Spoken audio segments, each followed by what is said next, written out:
Gusto kong patunayan na marunong tayong makitigma ng may kadakilaan at paninindigan. Pero dahan-dahan na akong naniniwala na baka nga tama sila na tawagin tayong mga bata. Manuel, sayo ka muna. Pahiram ko sa'yong nobya ko. Maaga pa po ako bukas. Magkikita po kami ni Naran Mascardo. Paraan mo na yung kapatid ko. Paborito ka naman nun. Pasok ang mga Amerikano sa bayan! E di salubungin natin! Nasaan ang banda? Ang mga Mascardo! Malalaki ang bayan! Aldo! Tigil sabi!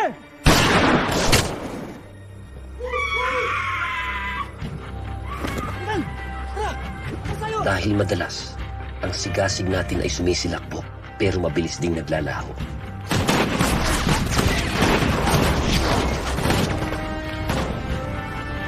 Sa bawat bagot di inaasahang pangyayari, tayo'y natataranta at tuluyang nalilimutan ng mga tungkulin natin.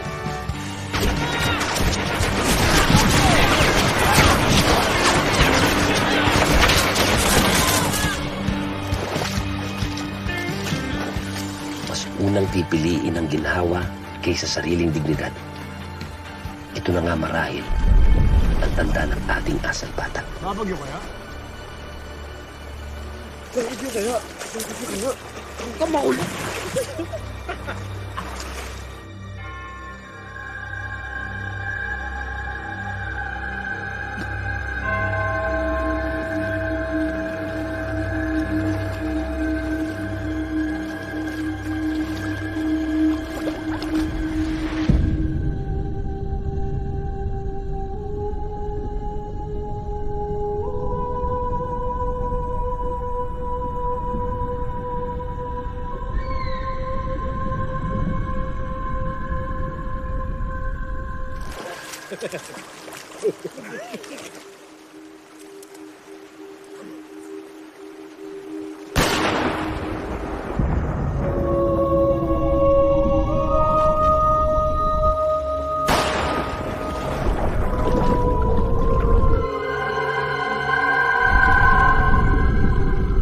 Wag! Wag! Hindi niyo kami kaaway! Hoy! Mga tanga! Pasensya na po. Akala namin mga espiyang Kastila. Kapalat namin ito. Mukha ba kaming... Juan? Pinsan, Takin, mumuntikan mo na kami mapatay. pasensya na, Kuya Julian. Si Vicente to, tsaka si Goyong.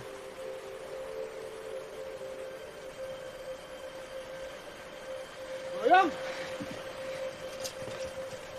Goyong!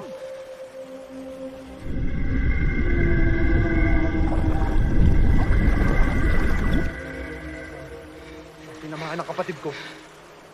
Goyong! Ayun!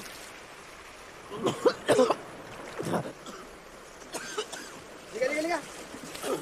Akala ko nalagod ka na.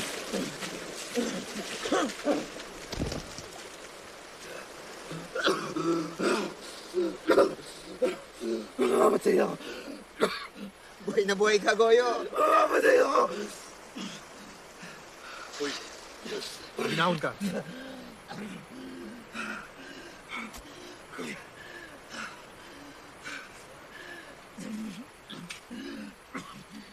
Goyo!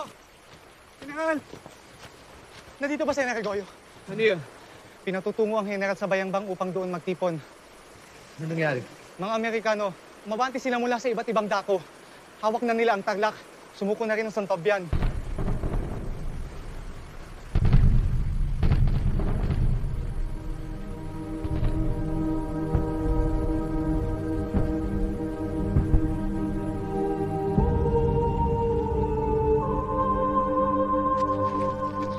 Parating na daw mga Amerikano. Diyos ko, akala ko wala namang nangyayari. Joven, sumama ka na sa amin para mas ligtas ka. Wala din akong pupuntahan. Ihanap ko na makakasama si Joven. Yung tiga-bitbit ng gamit niya. Ito na, Goyong. Simula na.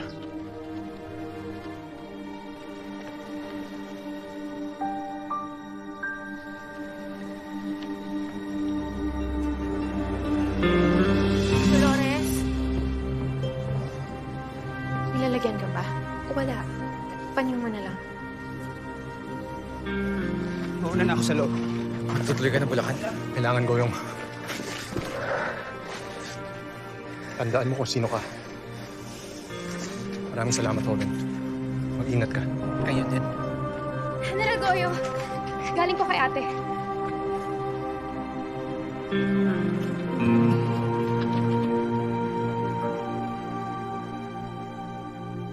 Mahal kong Itay, dumating na ang panahong kinatatakutan ko. Halos 5 buwan na kaming nalunod sa huwad na kapayapaan.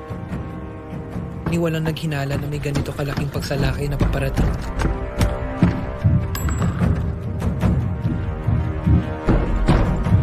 At ang ating mga bayani, habang tinitingala ng madla, ay walang malay sa panganib na naghihintay sa ilalim ng kanilang mga pedestal.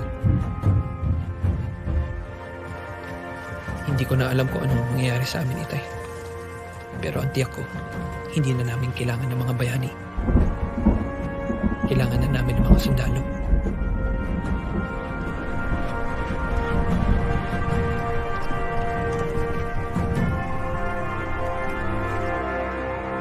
Ano nangyayari?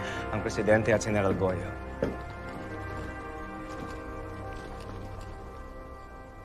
Palibutan ninyo ang bahay. Palibutan ng bahay. Anong kapasyasan to? Baka naninigurado lang na hindi kayo kakalas. Dahil tama nga si Luna? Sasalubungin ko ba sila? Amin ang dyaryo.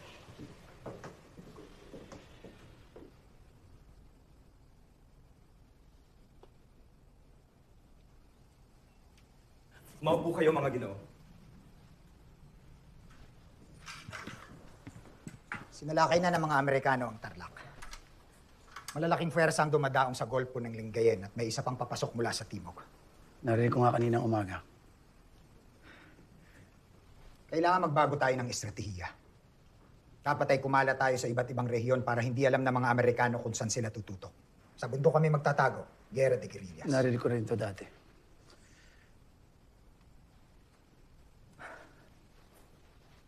Nasa Kalasyaw na ang pamilya ko kasama ng ibang opisyales. Sabay-sabay kaming tutungo papunta sa Santa Barbara para ipagsama ang mga brigada. Pagtungo ka sa mga tarem, bantayan mo ang mga armas na iaakyat sa Cordillera. Hahanapin namin si Tino. Malaki pa ang bilang ng brigada niya. Alam na ni Goyo ang gagawin.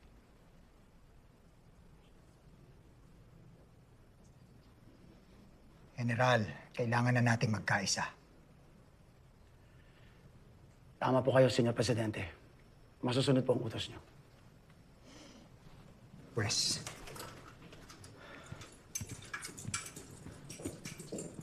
May tanong ako.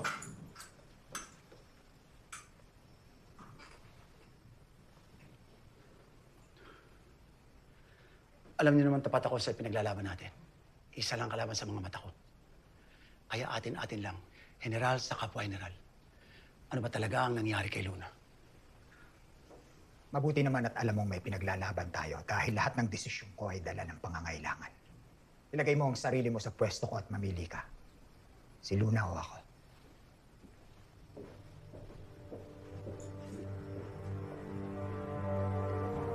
Madaling araw pa lang ay umalis na kami ng Kalasyaw papuntang Santa Barbara.